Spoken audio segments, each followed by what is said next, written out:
Here's Patrick Johnston of the Postmedia. He covers the Canucks. How are you? I'm great. How are you guys? Good. Fantastic. Fantastic. You're working on a story. For I think those it's up who by don't, now. Should be up by now. Okay. We'll see. For those who don't know, Paolo Aquilini, the youngest of the three Aquilini brothers, is being bought out by Roberto and Francesco. That is a significant cost because the value of sports franchises these days, and you have news there. What can you tell us? Well, I mean, it's a question of, does Sekeres and Price have $500 million lying around? A half.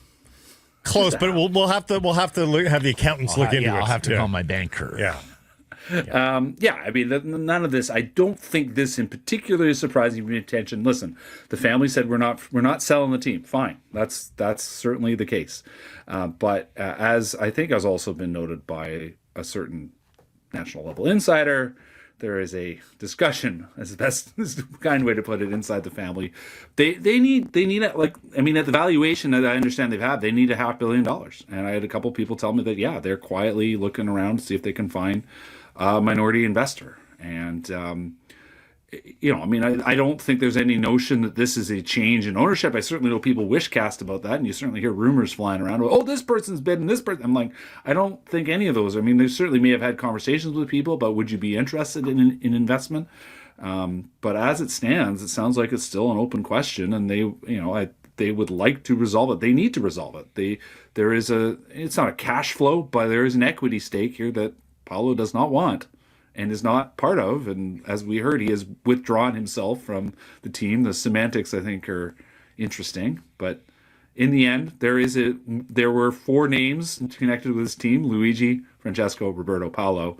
There are now 3, but they would like to get back to 4. Maybe the Bus family. I think there might be some funds. They have some liquidity now, don't they? Yeah.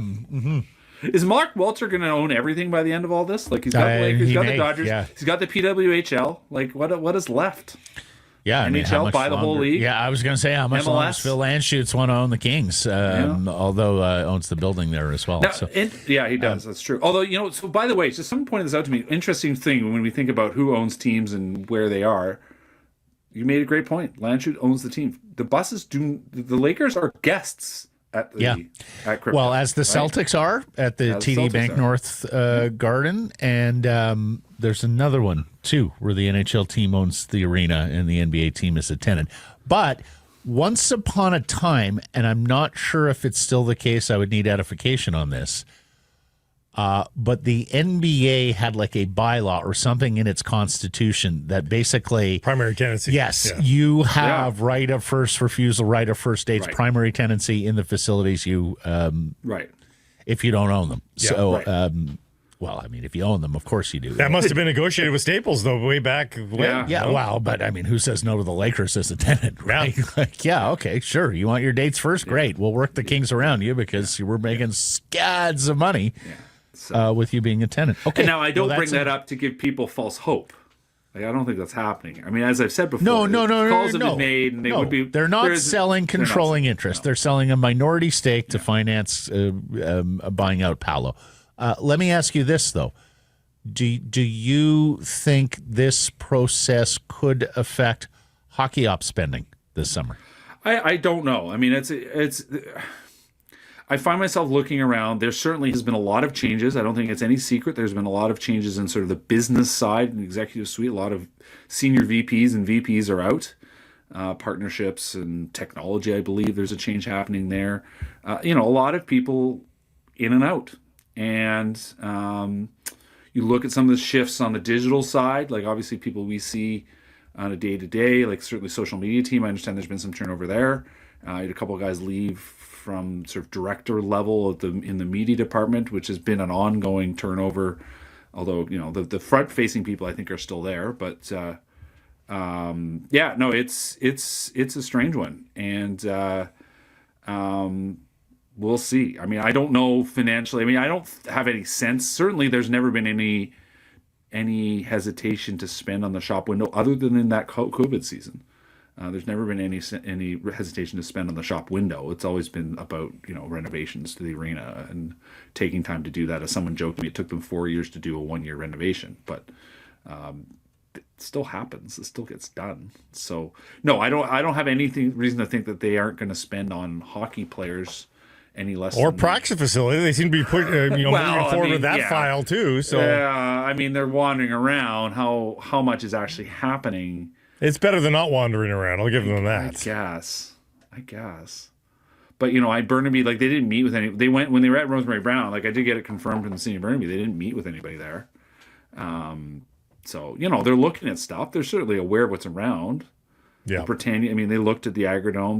They actually talked to the Agrodome. But if you read carefully what Loris Ballin said, there was a revenue question. And I don't think it was terribly appealing. Very diplomatic of Miss Balance, I must say. Laura, I read that quote and I went, you got the point across, Laura, in very diplomatically couched language. Well, yes, like basically buck up, guys. Like, if you want to be a part of this, you got to buck up. You can't just throw your logo on the building and say, look at all the value we're providing to you. No. Real money. Real money. Yeah, like a daytime ice or whatever. Like, come on, guys. Like, if you're getting upgrades.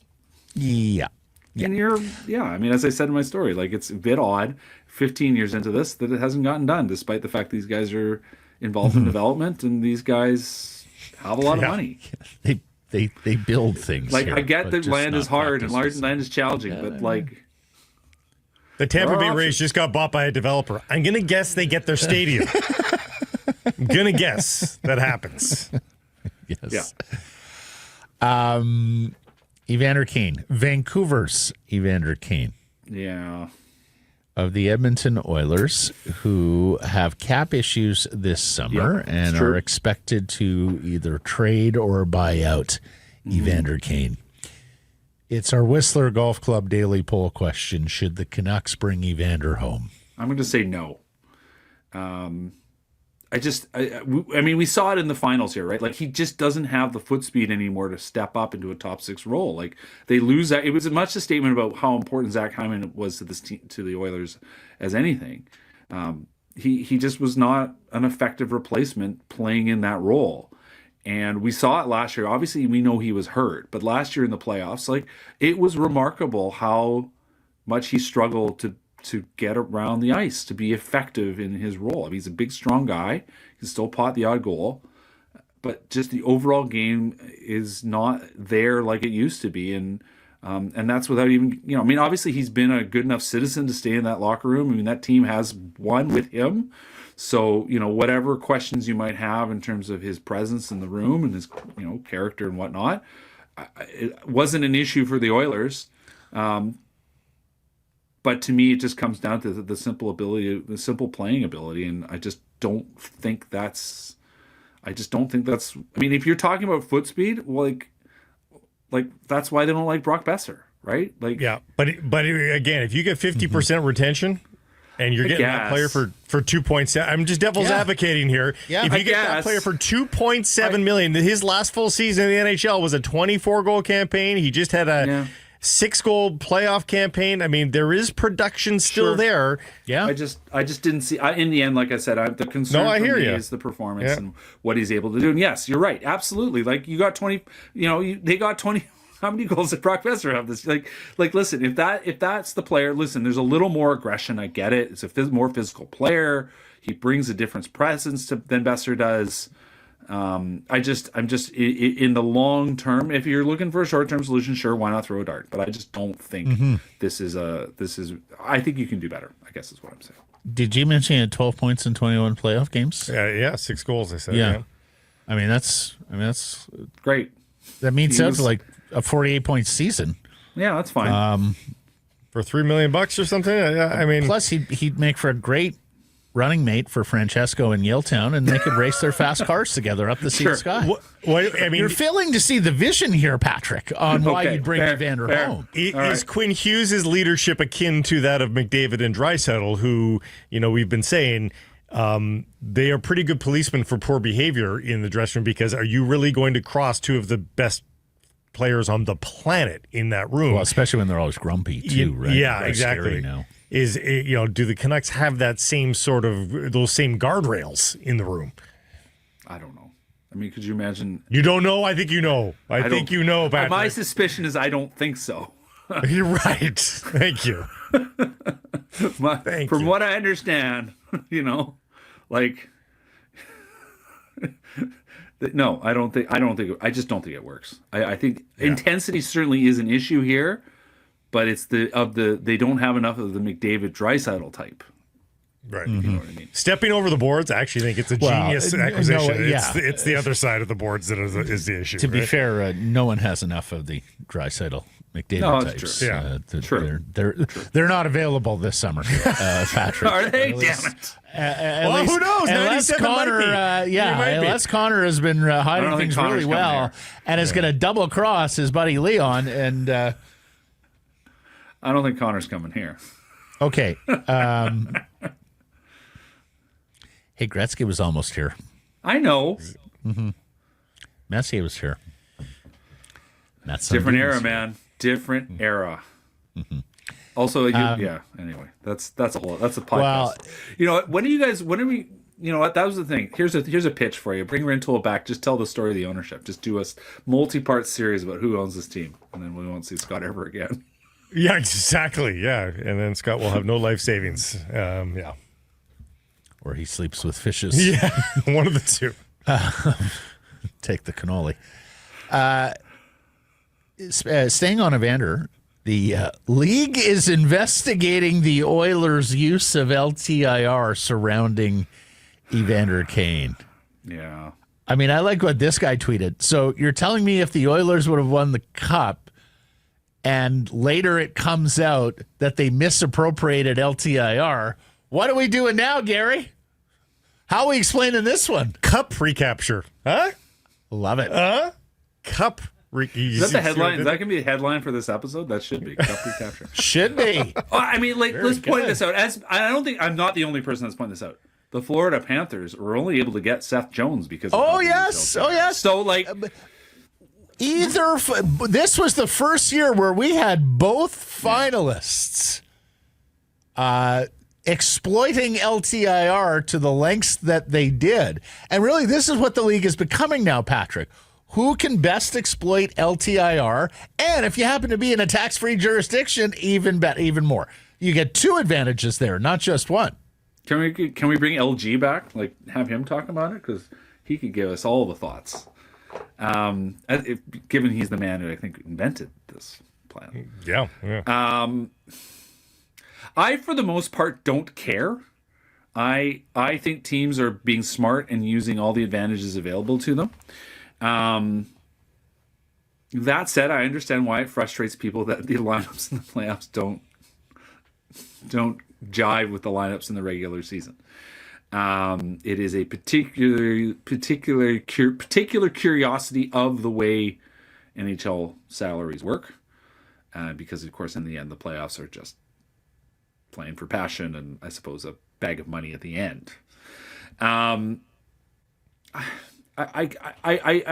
It's a bit like the tax thing. I kind of find myself going, okay, so how do you fix it? The sort of the ruling that says, okay, you can only dress the guys that are available at the end of the season. That might be the way to do it. I'm just not sure. It's an easy fix, Patrick. If you finish the season on LTIR, you have to miss the first two. So you have to be on the roster. Sorry, what do you have to do, Matt? So if you finish the regular season on LTIR, you miss the first two games of the Stanley Cup playoffs. Why two? Why not the whole thing? One is not enough.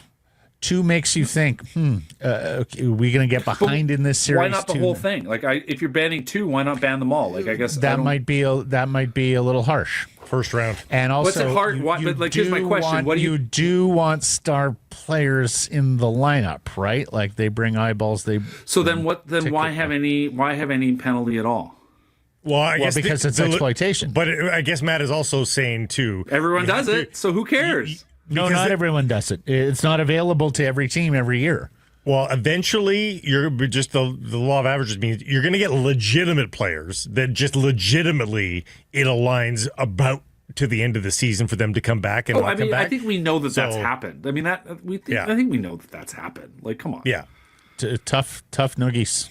Right. So, but a steep penalty, but not an absolute penalty of the whole playoffs. But I'm okay with the first round or 4 games. Like I see, a significant chunk. First round is, guys. If you're going to limit this, I mean, and not deal with the tax. I mean, I'm still not. To be clear, guys, there is a tax issue. And by the way, shout out to my buddy James, who keeps feeding me all kinds of info about the tax issue, and was very pleased that we discussed it last week.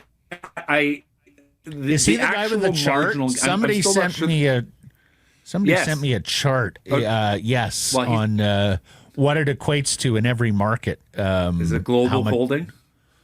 I'm going to look it up. You keep on. Finish your point. Anyway, but just like the marginal gains on the tax thing, I'm still not totally convinced. Like Bill Zito did an amazing job. Look at every single player acquisition he made this season. He nailed every single one. Now, did he do that because of the tax issue, or did he do that because he just turns out he's a really good GM? And it's the same thing with LTIR, right? Like the rules are as they're presented. If we're not going to crack down on tax, why are we cracking down on LTIR? I guess I don't. Patrick, you're far too intelligent a person to couch it, to frame it as an either-or thing. But they are doing either or. Things are true. But they're doing either or. Job building the Florida Panthers, and he had an advantage that on July 1st he could tell every single free agent $8 million here goes further than $10 million in other places. Yeah, both absolutely. things are true. Well, then, what are okay. people fucking missing about this? I'm just saying, if the NHL's not gonna ban this or deal with the tax issue, which is there to a degree, I'm not sure how real it is or not, but it exists. If they're not going to do that, why are they going to do something about LTIR? Well, because there's a movement afoot from general managers. They want to look at this. That's fine. It just seems odd to me. It seems odd to me to deal with one and not the other. I sure hope there's a movement afoot with the 26 governors who are in tax jurisdictions, especially when it comes to revenue sharing, because some of them are big revenue sharing payers, where they look around and say, no, these guys are extracting more value out of the cap. Guess what? It's time to play hardball in this CBA. Patrick, answer your question. I'm not going along with revenue sharing for some of these impoverished markets until that's addressed. To answer your question, Patrick, I think the answer is they have direct legislation on one. Right. They don't have direct legislation on the other. So that one is certainly, obviously, under their umbrella. The other one is indirectly under their umbrella. It's a problem for them to fix from somebody else. I think that's why one gets, farther up the pecking order. Much like they fix backdiving contracts, right? Yeah. Sure. Yeah. And were backdiving contracts actually a problem, or is that just something they didn't like because they were legal at the time? But they were not registered by Central Registry, and they weren't a problem. They were not widespread and rampant at all. So anyway, and they were actually 2 loopholes in one, because you signed the backdiving, and then the player went on LTIR at the end, didn't actually. Yeah, retire. like listen, the use of LTIR on retired players, I have been very clear, is absolutely absurd and ridiculous. It's the laughable. Fact that basically the punishment is only ever been doled out once. Yes, okay, it was doled out twice, but really only ever been doled out once is just tells you everything. And to the Vancouver Canucks. Yeah, to be clear. Yeah. Now, because Jersey got theirs rescinded because some rich guys came around and said, we'll save you from the tire fire that is the ownership on this. Yeah. But you've got to. Yeah, anyway. Like Shea Weber playing next year or on the books next year for, I don't even know who's. Just a few times. Yeah. He is on. But like Chris Pronger worked for the league while he was still being paid. Yes. I guess in the end, those are a different bag of problems. Shea Weber on Chicago. Shea Weber is a Chicago Blackhawk contractually. Anyway, that's a whole other bag. The whole other bag of problems. To me, I will continue to say I have no issue with how teams exploit LTIR. I have no problem with that. Okay. I have no issue with that. The tax one, you can convince me on the tax one. I just need to see more stuff. I have no issue with it either. So we'll show you more stuff. We'll show you next year's Stanley Cup winner and 3 of the 4 conference finalists, and then another and another, until finally we wake up and go, maybe there is something to this. Maybe it is actually a recent phenomenon requiring address, as opposed to just one of many things, as the commissioner tried to lay out this past week. Shea Weber's making $1 million, the final year of his contract, Blake, at a paltry $1 million from the Chicago Blackhawks. this year. I've never had issue with LTIR, Isn't it Patrick, insurance? because the player has to sign up for it. At least that's my understanding. And if a player, a proud, in a lot of cases, these Canadian Western Hockey League players, they sign up. I don't need to play for us for the entire regular. Like, that is generally not the hockey way, that I'm willing to sit while my teammates do the hard work of making the playoffs, and I'll just jump into the playoffs. Like, that's generally not how hockey players think. Yeah. You're not going to find a lot of players that sign up for that, is my point. It can't be a widespread problem, because I don't think most players are going to sign up for it. A few? Yeah, maybe, but it's not going to be widespread. I think veteran players who understand how difficult it is to win 4 rounds in the Stanley Cup playoffs are absolutely signing up for this. Take me off the hook for 20 games in the regular season where I know we're going to the postseason anyways. Yeah, I'll sign up. I think absolutely in a load management world, Blake, there are more players who'd be willing to sign up for that. Well, then we're talking about that, but that's a short-term LTIR, if you will. That's STLTIR. If it's just missing 20 games. It's a quarter of the season. It's not quarter of the season for a player at $10 million. That's an extra $2.5 million of cap space.